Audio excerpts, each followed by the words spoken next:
And I think what we'll do is we'll start at this end. And you happen to know what this great big tail is at the back of the fish? The caudal fin. The caudal fin, exactly.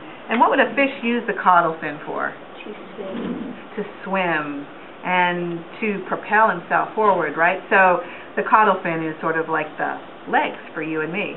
And I'm always fascinated that the caudal fin, you know, first of all, is so big in that it expands and has these feathery little edges, but these bony parts right in here. In fact, all of the fish's fins are really bony, except for this one right here.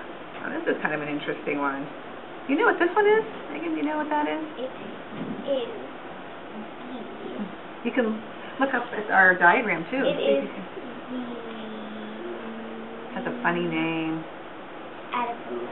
Adipose fin, and I think adipose actually means fatty. And if you feel this later, you'll see that, and you can kind of see it anyway, that this fin is not bony. It's really squishy and rubbery. And they don't really know why the salmon and also trout have this fin. They've clipped it off before, and it hasn't done anything at all and made any difference. But that's one way you can identify a salmon, by this adipose fin. Then we've got this other one up here at the top. What fin is this, girl? The dorsal fin. The dorsal fin, exactly. And again, it's bony and it expands and it helps the fish stay upright in the water. Back here, this one is the anal fin, exactly. And we've got two fins here side by side. Again, they spread out. Pelvic fins, and finally The pectoral fin. Pectoral fins. And you know, bodybuilders refer to their pecs. Those are kind of their chest muscles, and these are up here in the kind of the chest of the fish. And again, all those fins help the fish turn and move in the water. Now, if I again go back here to the anal fin, and of course normally this would be closed, so that was what they cut the fish open to get the insides out. This opening right here, you know what that's called? It's the vent. The vent. And a salmon only has one opening for waste, and also an opening, if this were a female, this is where the eggs would come out, or if this were a male fish, the milt, which contains the sperm to fertilize the eggs, it would come out there as well. So there's only one opening for waste in the fish, and it is right there at the vent. Let's take a look at, first of all, the coloring of our salmon. So when you look down, like a bird's eye view, I'm an eagle or I'm a blue heron swooping in on this salmon. Is it going to be easy to see the salmon? No, not really. It's camouflage. So this dark back helps the fish be camouflaged when a predator is coming in from above. But if we've got a harbor seal or some other predator that's underneath the salmon coming from below, this is really white. Yeah, so the lateral line picks up vibrations in the water, and so it sort of serves as the salmon's ears. The salmon doesn't have any ears like we do, so there are no openings for ears, but there's an internal ear, and that also picks up vibrations. So between the lateral line and the internal ear, the salmon, you know, picks up those vibrations and can escape a predator or avoid something that it thinks is dangerous. So let's go to the mouth now. I'll turn it a little bit. Megan, can you see okay? Yeah. So the salmon has this really beautiful hinged jaw. I mean, you can really see how it can open its mouth wide if it really needs to. Almost like a snake does. Now, it can't unhinge its jaws, but it's got this real flexible jaw.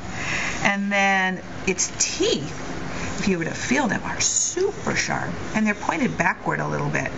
So why doesn't the salmon have any molars like we do, or why would it have all those little sharp teeth pointing backwards? Because the teeth, they're not for chewing. Salmon swallow their food, so the teeth are to grip and not let whatever they eat. Let it go, exactly. And salmon are opportunistic feeders, which means they kind of eat anything that that comes their way. And so they just want to grip and swallow. That's all they need to do. And in fact, their tongue, if I poke their tongue, you can see how stiff it is. It really doesn't move at all like our tongue. Our tongue is flexible so that we can form sounds and speak, but the salmon doesn't make any sounds. He's a silent guy. So all he needs is that tongue to help push the food or have the food slide in smoothly. It's a very smooth tongue and go into its stomach. But there's another reason why it has this nice mouth, and that has to do with the gills. So over here, what's this part called?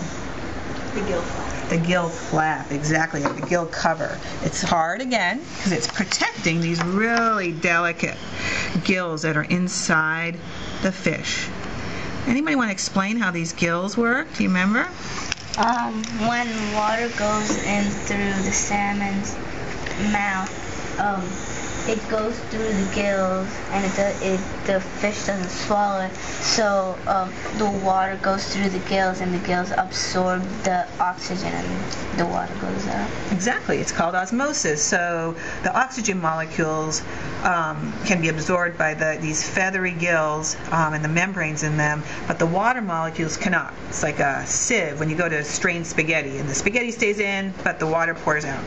One of the things I like to do is sort of show how that water goes in. I'll put this probe right through the salmon's mouth, and it really easily comes out the other side. So that's exactly what water does. It goes in its mouth, passes over the gills, and that's how the fish breathes. So fish never gulp air. Even if you see some aquarium fish do that, they can't get air from or oxygen from our air. They can only get oxygen from the dissolved oxygen in the water. So what do we got here? What are those two things? Those are nostrils. Yeah, and why would a salmon need such big nostrils? Those are pretty big for a fish. Because it needs it to smell, and also to smell its home stream where we're born. Exactly. Yeah, it needs that keen sense of smell to get back when it's going from the ocean back to its spawning ground. So it goes by the sense of smell. What about its stomach? It has its stomach, right? Yeah. Well, the internal part is no longer there. So if I open the salmon up, all the internal organs, the heart, the liver, the kidneys, the intestines, that funny sounding small intestine-like thing, the pylorica, was that what it was called? Yeah, that's all gone. Although I think we have some remnants of perhaps a liver right there. And we can see where the heart was. You can see that dark part. And remember in our sap fry, we could see the heart beating right up close to the throat. And here is where the esophagus would be, and that would lead, bring the food to the fish's stomach if it were here. But all this pink muscle is what people eat when they eat salmon. So how does the food get to the salmon's stomach if the mouth goes, if the water goes directly to the gills? It goes through the gills, but I don't know if I can do this. Sometimes I can. If I poke this probe through the other way, you see how it comes out its stomach, comes out its mouth? Is it there? Mm-hmm. Yeah. Yeah, exactly. So that's the food tube or the esophagus. So when it gets ready to swallow, that food can go right down that tube that's, been cut off. And then, so it doesn't, just like we can breathe and we can eat, the same thing. The fish can breathe through its gills and yet also get food in its mouth that goes to its stomach. So, good job. Thanks, girls, for helping me look at this salmon. You did a super job.